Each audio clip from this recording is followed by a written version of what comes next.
I challenged anti-asylum protesters at Perth Hotel.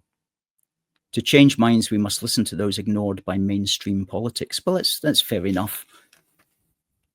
I take issue with a couple of points that he made here, though. He goes, he asked somebody at the Perth demo, which was on Saturday, he said, what would you do if you were in Afghanistan and you had a pretty terrible life and you wanted to get a better life? So you traveled 5,000 miles to get into Britain. Now, I don't think that question is really said in good faith, because what that person is trying to do is to get, say he asked me, what he's trying to do is to get me to say, oh yes, if I was in his shoes, I'd do the same thing. And thereby to try to suggest that I'm hypocritical for wanting to keep him out. That's where that question is intended to go. So I thought about this today, and how would I answer that? And I would answer it this way. I'd say there's no contradiction in believing that one might, to the extent that one can imagine standing in someone else's shoes.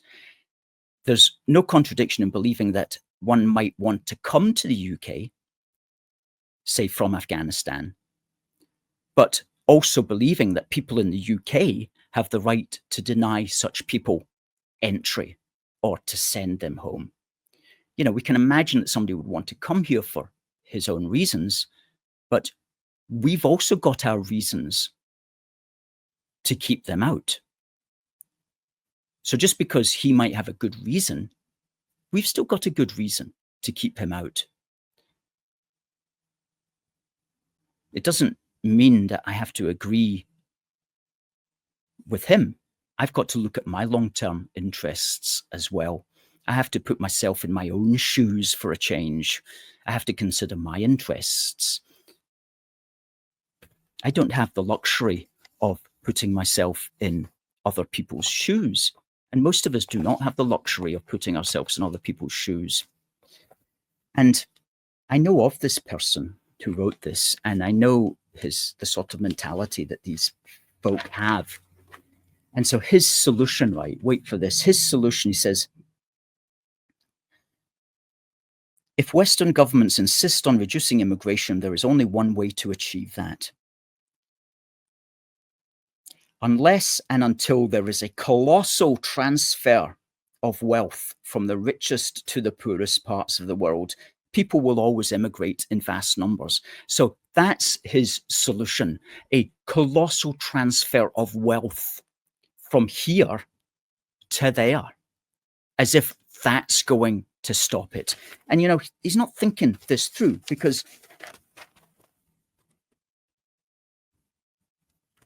here he says, many of those gathering in the local park before marching to the Radisson Hotel had local accents and were clearly from some of the poorer parts of Perth.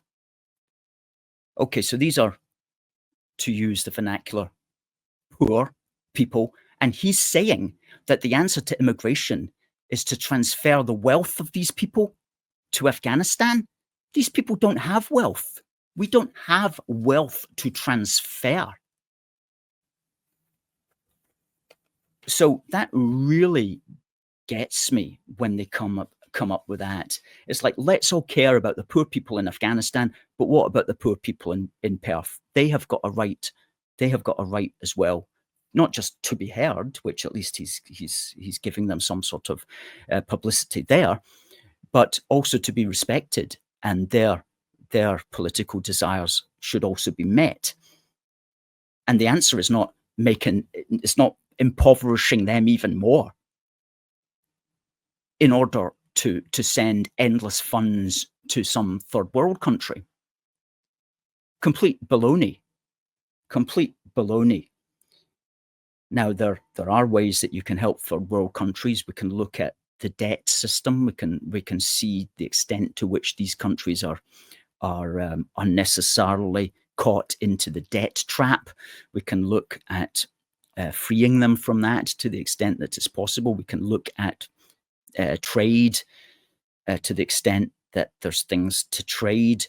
We can look at helping them through developmental aid and stuff like that. We can also look at not bombing them. That would be a good idea as well. I think the best thing we could have done for Afghanistan is not to bomb it. I think that would have also helped. The best thing we can do for Iran is certainly not to start a bloody war with it, or we will get hundreds of thousands of people coming into Europe as a consequence of that. So, some of these left-leaning people, they do have a point, but they don't go the full way, which is our country is a sovereign nation and it's got a perfect right to defend its own borders and to keep whoever it wants out and to send whoever it wants back. And as I always say, we can do that democratically and we can do that fairly.